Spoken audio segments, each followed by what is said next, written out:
ይህንን ለማመን የሚከብድ ከአንድ ግለሰብ ተነስቶ ወደ አነስተኛ መንግስትነት የተቀየረ የሰው ልጅ አስገራሚ ታሪክ እያዩ በመደነቅ ይሆናል። አብራችሁን ቆዩ።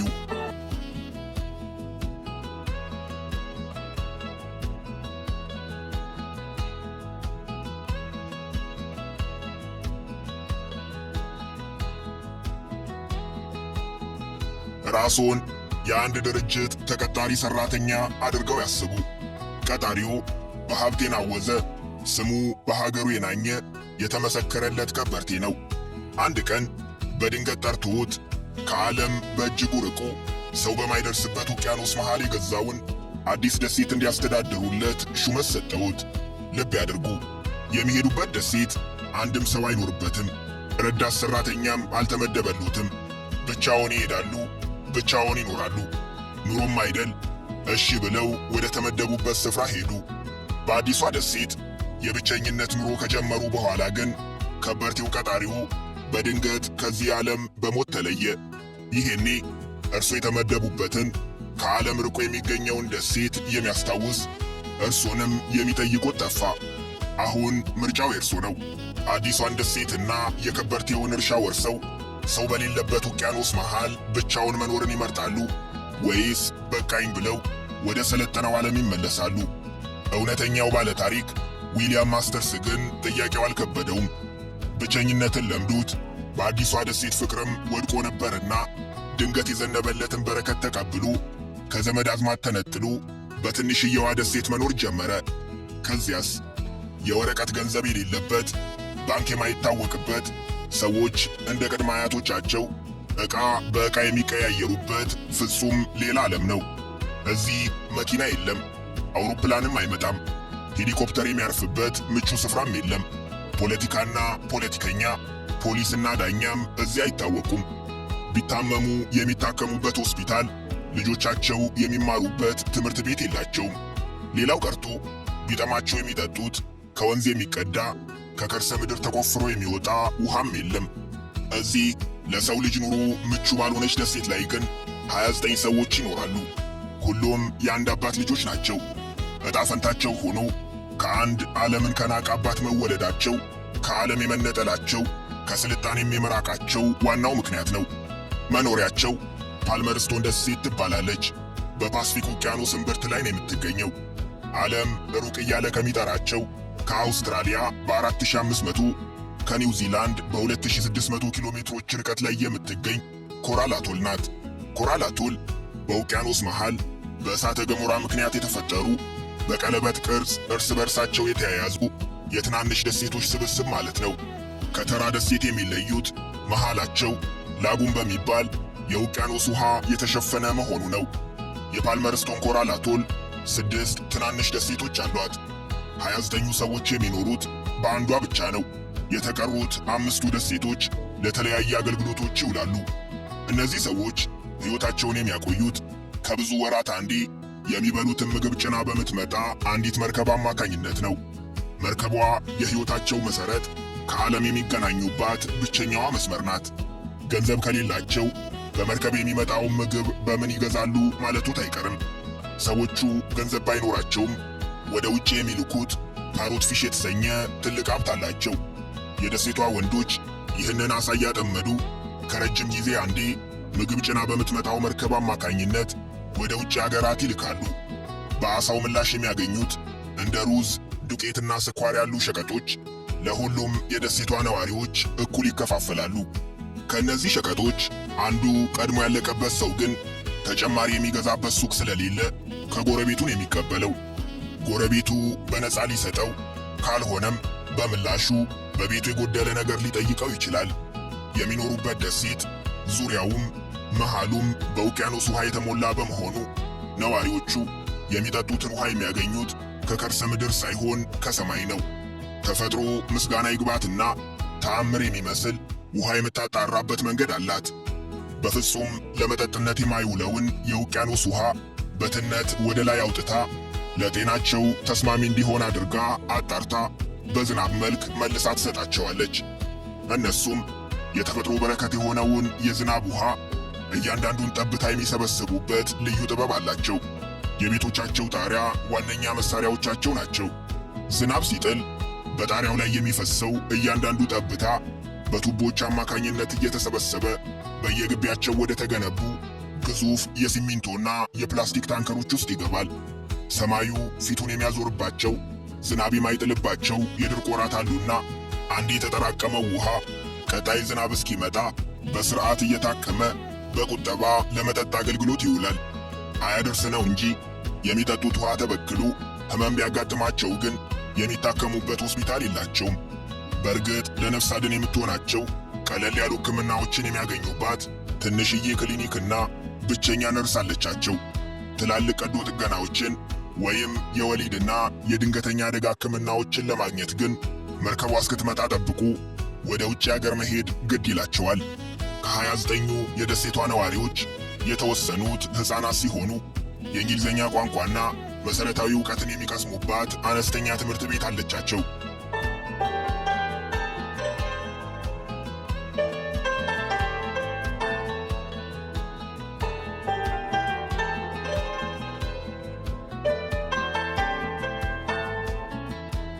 እነዚህ ሰዎች ዓለምን ጥለው ውቅያኖስ አቋርጠው እንዴት መፈናፈኛ በሌላት ደሴት ውስጥ ተገኙ የሚለው እጅግ አስደናቂ ታሪክ ነው። ከማንም በፊት ይህቺን ደሴት የረገጣት ቅድመ አያታቸው ዊሊያም ማስተርስ ይባላል። በሙያው አናጺ፣ በዜግነት እንግሊዛዊ ነው። እንጀራ ሆኖበት በደቡብ ፓስፊክ ውቅያኖስ መርከቦች ለነበሩት ጆን ብራንደር ለተባለ ስኮትላንዳዊ ከበርቴ ተቀጥሮ ይሠራ ነበር። ሥራው ከቱጃሩ መርከቦች ጋር ዓለምን እየዞረ ጉዳት ሲደርስባቸው ጥገና ማድረግ ነው። ቱጃሩ ሰው በፓስፊክ ውቅያኖስ ላይ ከብሪታንያ መንግሥት በሊዝ የተከራያቸው በርካታ የግል ደሴቶች ነበሩት። ከደሴቶቹ መካከል ከፍተኛ መጠን ባለው የኮኮናት ምርቷ የምትታወቀው የፓልመርስቶን ደሴት አንዷ ናት። ብራንደር በደሴቷ የሚገኘውን በተፈጥሮ የበቀለ ኮኮናት እየሰበሰበ በወቅቱ ከፍተኛ ዋጋ የነበረውን የኮኮናት ዘይት እየሰራ ይሸጥ ነበር። ዊሊያም ማስተርስ ለመጀመሪያ ጊዜ ወደዚች ደሴት የመጣው ኮኮናት ለመጫን በመጣው መርከብ ላይ አናጺ ሆኖ ነበር። ሲመለስ እንደ አውሮፓውያን አቆጣጠር በ1863 መሆኑ ነው። ስኮትላንዳዊው ቱጃር ደሴቷን እንዲያስተዳድርለት አዲስ ሹመት ሰጠው። ዊሊያም ማስተርስ ለዚህ ሥራ የተመረጠው አናጺ በመሆኑ ነው።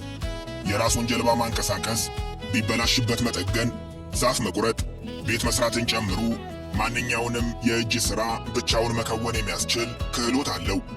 ማስተርስ ሥራውን ተቀብሎ ቤተሰቡን ይዞ ከዓለም ርቃ ወደምትገኘው ደሴት የሄደው ከዛሬ 160 ዓመታት በፊት ነው።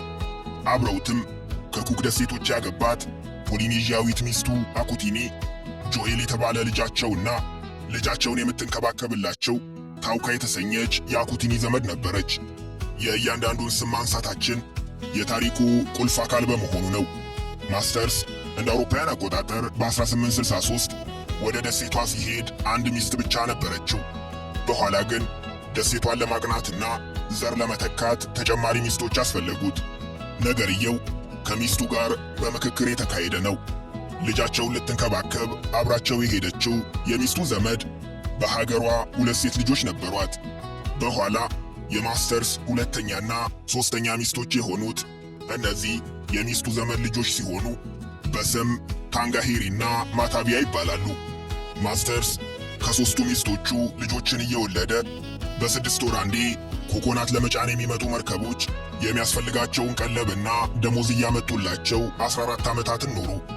እንደ አውሮፓውያን አቆጣጠር በ1877 ግን አዲስ ነገር ተፈጠረ።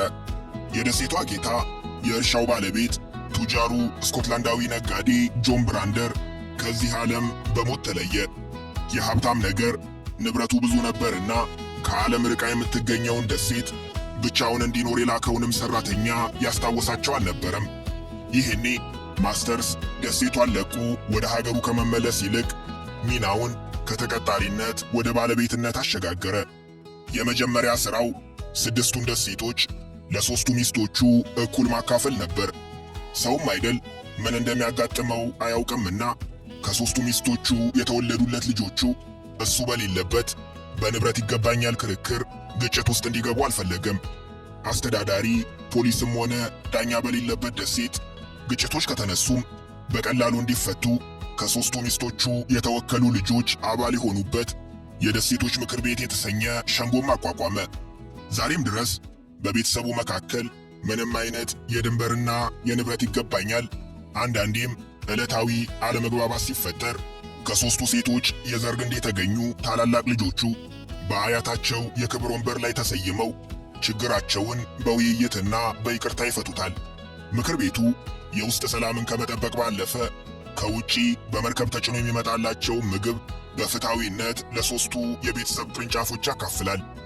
ሌላው ዊሊያም ማስተርስ ያደረገው ልጆቹ የሚመሩበትን ጥብቅ ሕግጋቶች ማርቀቅ ነው። ምንም እንኳን ከትውልድ አገሩ እንግሊዝ በ17500 ኪሎ ሜትሮች ርቆ ቢገኝም ማንነቱን አልረሳም። እሱ ባይኖር እንኳን በደሴቷ የእንግሊዝኛ ቋንቋ ብቻ እንዲነገር፣ የብሪታንያ ሰንደቅ ዓላማም ከፍ ብሎ እንዲውለበለብ አዘዘ። በዚህ ምክንያት የፓልመርስቶን ደሴት ነዋሪዎች ዛሬም ድረስ የእንግሊዝኛ ቋንቋ ተናጋሪ ናቸው። እንግሊዝኛቸው ግን ለዚህ ዘመን ሰው እንግዳ ነው። ቋንቋውን የተማሩት የደቡብ ምዕራብ እንግሊዝ የግሉስተርሻየር የገጠር ግዛት ተወላጅ ከሆነው አባታቸው ነው። ዕድሜ ልካቸውን ከአባታቸው ውጪ እንግሊዝኛ የሚናገር ሌላ ሰው በአካል አግኝተው ስለማያውቁ በዘመናት እየተሻሻለ የመጣው እንግሊዝኛ እነሱ ጋር አልደረሰም። ልጆቹ ግን ከአባታቸውም የተለየ እንግሊዝኛን የሚያወሩት። አባታቸው እንግሊዛዊ ይሁን እንጂ እናቶቻቸው የፖሊኔዥያ ተወላጆች ሲሆኑ የማኦሪ ቋንቋ ተናጋሪዎች ናቸው። ልጆች ከእናቶቻቸው የሚሰሙትን የማኦሪ ቋንቋ ከእንግሊዝኛ ጋር እየቀየጡ የፓልመርስቶን እንግሊዝኛ የሚባል አዲስ የንግግር ዘዬ ፈጥረዋል። ማስተርስ ደሴቷን የራሴ ብሎ መኖር ከጀመረ ከ14 ዓመታት በኋላ እንደ አውሮፓውያን አቆጣጠር በ1891 የብሪታንያ መንግስት ለጆን ብራንደር የሰጠውት የሊዝ ውል አብቅቷልና ደሴቷን ወደ መንግስት ይዞታነት መልሻታለሁ አለ። ሆኖም ነዋሪዎቹን አላስወጣቸውም። እንደውም ዊሊያም ማስተርስን የእንግሊዝ መንግስት ወኪልና የደሴቷ ሕጋዊ አስተዳደር አድርጎ ሾመ። በታታሪነቱና በጀብደኝነቱ የሚታወቀው ዊሊያም ማስተርስ በደሴቷ 23 ልጆችን ወልዶ 84 የልጅ ልጆችን አይቶ እንደ አውሮፓውያን አቆጣጠር በ1899 ፓልመርስቶን ደሴት በገባ በ36ኛ ዓመቱ ዕድሜው 78 ዓመት ሆኖት ከዚህ ዓለም በሞት ተለየ። አጠቃላይ የዊሊያም ማስተርስ የልጅ ልጆች ቁጥር ዛሬ ላይ 1500 ደርሷል። ከ29ኙ ውጪ የተቀሩት በኒውዚላንድ፣ በአውስትራሊያ፣ በኩክ ደሴቶች ዋና ከተማ በራሮቶንጋና በመላው ዓለም ተበታትነው ይኖራሉ።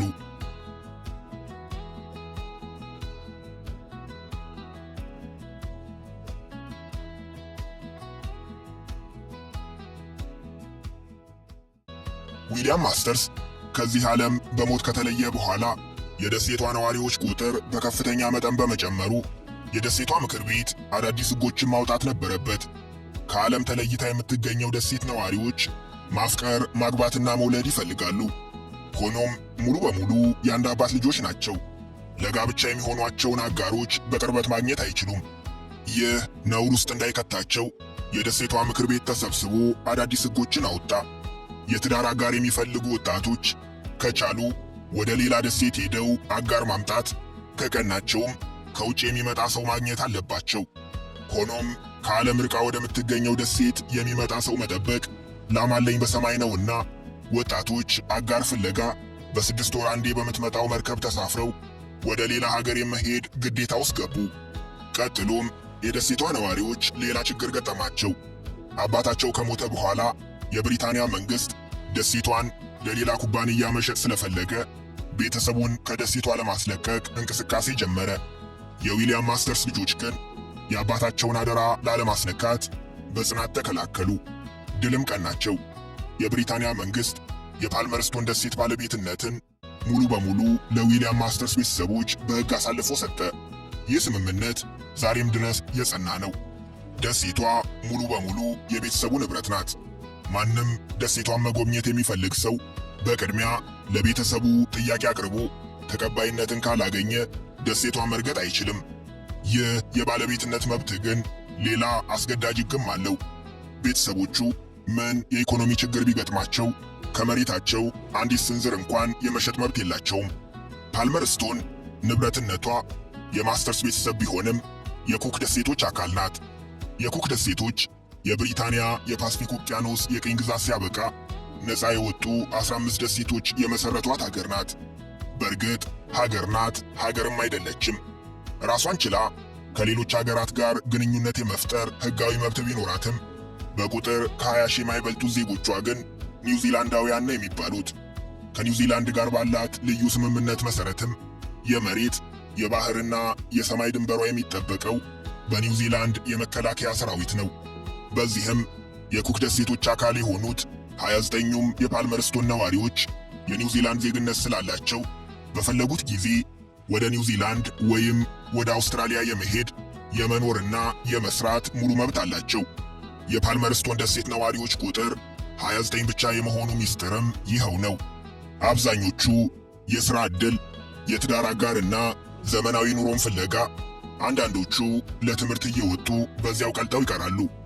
በእጃቸው የሚገኘው የኒውዚላንድ ፓስፖርት ደግሞ ወደ ፈለጉት የዓለም አገር ሄደው መኖር እንዲችሉ ያግዛቸዋል።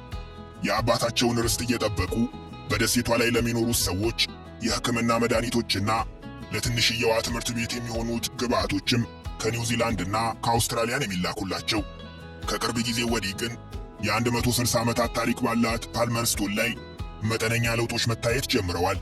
እንደ አውሮፓውያን አቆጣጠር በ2022 ቮዳፎን በደሴቷ ላይ የሞባይል ኔትወርክ ተደራሽ በማድረጉ ከዚህ ቀደም ከውጭ ዓለም መልእክት ለመለዋወጥ ወራትን እየጠበቁ በመርከብ ፖስታ ብቻ ይልኩ ለነበሩ ዜጎች እፎይታ ሆኗል።